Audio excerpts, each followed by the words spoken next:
നമുക്ക് പാമ്പിനെ കാണിച്ചു തരാം. Snake plant. ഇതാണ് നമ്മുടെ സ്നേക്ക് പ്ലാന്റ്. ഒരു വർഷമായി കാണുമായിരിക്കും. ചേക്കിലും മയിൽക്കുറ്റിക്ക് വരെ ഈ ചെടി വളർത്താൻ പറ്റും. കാരണം എന്താ, പിന്നെ ആരും മൈൻഡ് ചെയ്തില്ലെങ്കിലും ഇത് എവിടെയെങ്കിലും കിടന്ന് വളർന്നോളും. ഇതിൻ്റെ പ്രൊപ്പഗേഷൻ ആണെങ്കിൽ ഭയങ്കര എളുപ്പമാണ്. ചെറിയ എവിടെന്നെങ്കിലും പിഴുതെടുക്കുക, ഗ്ലാസ് ഓഫ് വാട്ടർ അതിൻ്റെ അകത്തേക്ക് ഇട്ട് വെക്കുക. ഇതിനടുത്തിട്ട് വെക്കുക ഒരു 4 ആഴ്ച, മാക്സിമം 4 വീക്സ്. അതിനുള്ളിൽ പുതിയ മുളകൾ വരും. ഇത് ഇച്ചിരി കൂടെ നീളത്തിൽ വളരുന്നൊരു സ്നേക്ക് പ്ലാന്റ്. ഇതൊരു വൃത്തികെട്ട പുഴു തിന്നു.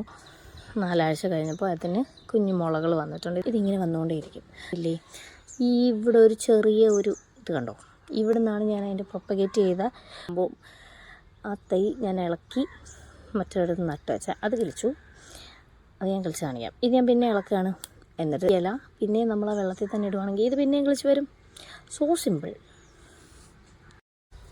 ഇതാണ് ഞാൻ നേരത്തെ പറഞ്ഞ ഇളക്കി നട്ട ബഡ്. ഇത് ഇങ്ങനെ പൊടിഞ്ഞിരിക്കുന്നത് എന്തുകൊണ്ടാണ്? ഞാനിതിനെ മൈൻഡ് ചെയ്യാറില്ല. ഇത് മൈൻഡ് ചെയ്തില്ലെങ്കിലും ഒരു പരാതിയും പറയാതെ എവിടെയെങ്കിലും ഇരുന്ന് കിളിച്ചോളും. അപ്പോൾ ആ ബഡ് ഇളക്കി വെച്ചത് കിളിച്ചതാണിത്. ഇതുപോലെ വളരെ സിമ്പിളാണ് സ്നേക്ക് പ്ലാന്റ് പ്രൊപ്പഗേറ്റ് ചെയ്യാനും വളർത്താനും. സോ ഒരെണ്ണം കൂടെ വളർത്തി നോക്ക്.